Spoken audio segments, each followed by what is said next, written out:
Hot topic چل رہا ہے ہمارے یہاں غازہ، اس فلسطین اسی کے اوپر ہے. قرآن کی سورہ بنی اسرائیل کی آیات سے تھوڑا سا سمجھاؤں گی. فلسطین کا بیک گراؤنڈ، فلسطین کا پریزنٹ اور فلسطین کا فیوچر ہم سے بہت زیادہ کنیکٹڈ ہے، امت مسلمہ سے. ہم اس میں بہت اہمیت رکھتے ہیں، اہم کردار ادا کیا بھی ہے اور کریں گے بھی قیامت تک. ٹھیک ہے. سورہ اسراء بنی اسرائیل، سورہ بنی، اس کے دو نام ہیں. اعوذ باللہ من الشیطان الرجیم، بسم اللہ الرحمن الرحیم. قرآن پاک کی سورت ہے، سورہ اسراء بھی نام ہے، سورہ بنی اسرائیل بھی نام ہے. اس میں اللہ تعالیٰ فرماتے ہیں سبحان الذی اسریٰ بعبدہ لیلا من المسجد الحرام. پاک ہے وہ ذات جو لے گیا اپنے بندے کو رات کے وقت مسجد حرام سے مسجد اقصیٰ کی طرف، جس کے ارد گرد میں ہم نے برکت رکھی ہے تاکہ ہم اس کو دکھائیں اپنی نشانیاں. بے شک وہ سننے والا ہے، دیکھنے والا ہے. اس میں آپ نے پڑھا ہوگا معراج کا واقعہ، بہت مشہور واقعہ ہے معراج کا واقعہ. نبی کریم صلی اللہ علیہ وسلم کو معراج پہ لے جایا گیا ایک ہی رات میں، خانہ کعبہ سے مسجد اقصیٰ، پھر مسجد اقصیٰ سے آسمانوں پہ. یہاں پہ جو ہم بات کریں گے وہ خانہ کعبہ سے مسجد اقصیٰ نبی کریم صلی اللہ علیہ وسلم کو لے جایا گیا. سب سے پہلی بات، مسجد اقصیٰ ہماری زندگی میں، امت مسلمہ کی زندگی میں کتنا اہم کردار رکھتی ہے. جتنے بھی انبیاء کرام گزرے ہیں، اللہ تعالیٰ نے جتنے بھی انبیاء کرام زمین پر بھیجے، ہر کوئی کنیکٹڈ ہے بیت المقدس سے اور فلسطین سے. ون بائی ون نام مینشن کرتی ہوں. حضرت ابراہیم علیہ السلام، ابراہیم علیہ السلام نے فلسطین کی طرف ہجرت کی تھی. حضرت لوط علیہ السلام، لوط علیہ السلام کی قوم کو اللہ تعالیٰ نے عذاب دیا، لوط کو اللہ نے بچایا، فلسطین میں پناہ لی. ابراہیم اور لوط نے ساتھ ہی ہجرت کی تھی اس طرف. داؤد علیہ السلام، داؤد علیہ السلام کو اللہ تعالیٰ نے اس شہر میں یعنی فلسطین میں سکونت بخشی تھی اور وہیں پر انہوں نے اپنا محراب بھی تعمیر کیا تھا. حضرت سلیمان علیہ السلام، سلیمان علیہ السلام کے بارے میں آتا ہے انہوں نے بیت المقدس، یروشلم، فلسطین یہاں بیٹھ کے پوری دنیا پہ حکومت کی تھی. چوٹی کا قصہ جو بہت مشہور قصہ ہے کہ حضرت سلیمان علیہ السلام جا رہے تھے، چوٹیوں نے کہا کہ وہ تم لوگ اپنے بلوں میں چھپ جاؤ، سب نے سنا ہوگا واقعہ. اسی وجہ سے اس وادی کا نام وادی نمل رکھا گیا. یہ واقعہ بھی اسی فلسطین میں پیش آیا تھا. زکریہ علیہ السلام، زکریہ علیہ السلام کا محراب بھی فلسطین میں تھا. موسیٰ علیہ السلام، موسیٰ علیہ السلام کو جب حکم ہوا تھا کہ بنی اسرائیل کو مصر سے لے کر جاؤ اور جا کے فلسطین میں داخل ہو، تو اسی شہر میں اللہ تعالیٰ نے مقدس، اللہ نے کہا تھا مقدس زمین میں داخل ہو، فلسطین مینشن نہیں کیا. اللہ نے کہا مقدس زمین میں داخل ہو، تو مقدس زمین سے مراد بیت المقدس یا پھر فلسطین ہے. مریم علیہ السلام، عیسیٰ علیہ السلام کی پیدائش اس شہر میں ہوئی تھی. عیسیٰ علیہ السلام یہیں سے آسمان پر اٹھائے گئے. عیسیٰ علیہ السلام جب اتارے جائیں گے تو اسی شہر کے مقام سفید مینار، اس پہ عیسیٰ علیہ السلام کو قرب قیامت اتارا جائے گا.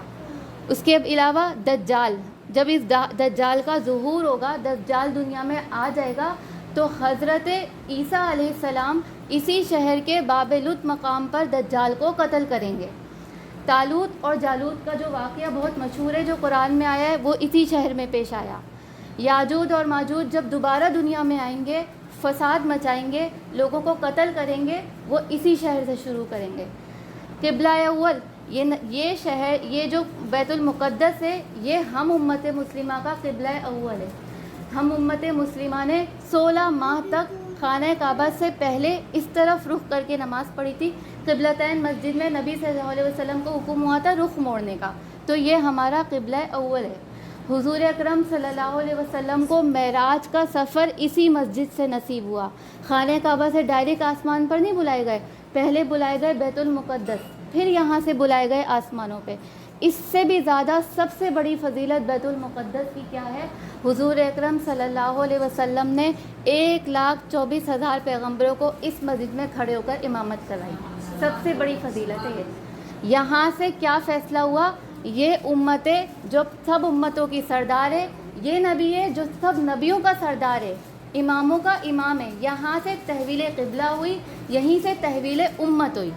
جب اماموں کے امام بنے، نبی کریم صلی اللہ علیہ وسلم نے اس مسجد میں کھڑے ہو کے تمام انبیاء کو نماز پڑھائی، تو یہاں فیصلہ ہو گیا کہ اب تحویل امت کے تحویل قبلہ تو بعد میں تحویل امت بھی ساتھ ساتھ ہو گئی کہ اب نبی کریم صلی اللہ علیہ وسلم آ چکے ہیں. جو فضیلت بنی اسرائیل کو تھی اب وہ ختم ہو گئی ہے. اب وہ فضیلت امت محمدیہ کی فضیلت ہے. اس کے علاوہ ایک مسجد اقصیٰ کی فضیلت یہ ہے، مسجد اقصیٰ زمین پر تعمیر ہونے والی دوسری مسجد ہے. یہ حدیث اوتھینٹک ہے. پڑھا تھا میں نے، اس میں آیا تھا کہ خانہ کعبہ سب سے پہلے تعمیر ہوا تو صحابہ نے پوچھا دوسری مسجد کون تھی؟ آپ نے فرمایا بیت المقدس یعنی مسجد اقصیٰ. تو پوچھا کہ اس کے درمیان فاصلہ کتنا ہے؟ کہا 40 برس کا فاصلہ ہے. اس کے علاوہ یہ تو تھا نبیوں کا حصہ. اس کے علاوہ نبی کریم صلی اللہ علیہ وسلم دنیا میں آ گئے. حضرت عمر رضی اللہ تعالیٰ عنہ نے ایک عظیم الشان لشکر کے ساتھ فلسطین کو فتح کیا تھا، اور فلسطین کو فتح کرنے وہ خود گئے تھے. یہ ابھی تھوڑا سا بیک گراؤنڈ اس کا بتاتی ہوں. اس سے پہلے فلسطین رومیوں کے ہاتھ میں تھا. پھر عمر رضی اللہ تعالیٰ عنہ خود گئے، اس کو فتح کیا، تو پھر یہ مسلمانوں کے حصے میں آیا. جو آج ہم دیکھتے ہیں جو جنگ ہو رہی ہے مسلمانوں اور یہود کے درمیان، تو یہ حضرت عمر رضی اللہ تعالیٰ عنہ کی کاوش ہے جو یہ واپس مسلمانوں کے حصے میں آیا تھا.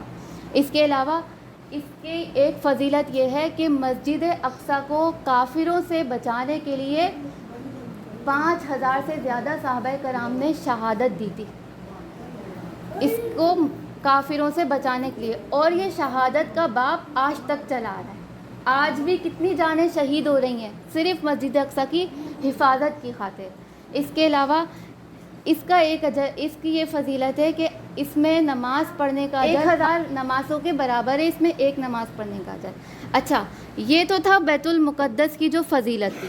اللہ تعالیٰ ان آیتوں میں فرما رہے پاک ہے وہ ذات جو لے گیا اپنے بندے کو راتوں رات مسجد حرام سے مسجد اقصیٰ کی طرف، جس کے ارد گرد ہم نے برکت رکھی. ارد گرد برکت رکھنے کا کیا مقصد ہے؟ یہ تو بیت المقدس کی فضیلت تھی کہ ہر انبیاء کا مسکن یہ رہا ہے. اس کے علاوہ اللہ تعالیٰ نے اس کے آس پاس کا جو علاقہ بنایا ہے وہ روحانی اعتبار سے بھی اور مادی اعتبار سے بھی بڑا اہمیت کا بنایا ہے.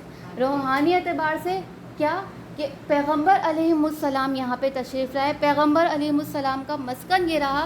پیغمبر علیہ السلام نے یہاں بیٹھ کے پوری دنیا پہ حکومتیں کی. اور مادی اعتبار سے یوں کہ اللہ تعالیٰ نے اس زمین کو بڑا زرخیز بنایا ہے.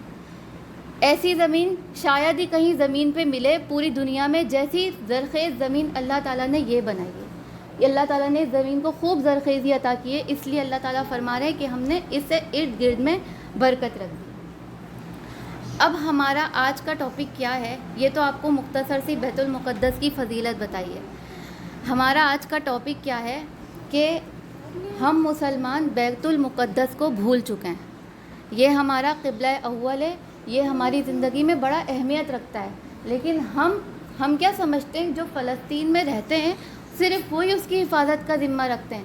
صرف وہ اس کی حفاظت کا ذمہ نہیں رکھتے، آپ میں ہم سب کو اس کی حفاظت کرنی ہے. ایک حدیث میں آتا ہے کہ قیامت قرب قیامت جب فتنے نازل ہوں گے تو اس وقت شام والوں کا جو ایمان ہوگا ویسا ایمان کسی کا نہیں ہوگا. دیکھیں کتنی سچی حدیث ہے. آج جو فلسطینیوں کا ایمان ہے کیا وہ ہمارا ایمان ہے؟ حدیث کی ایک بات سچی ہے. ایک حدیث میں آتا ہے کہ قرب قیامت تم پر دیگر قومیں ایسے ٹوٹ پڑیں گی جیسے بھوکا کھانے پہ ٹوٹ پڑتا ہے.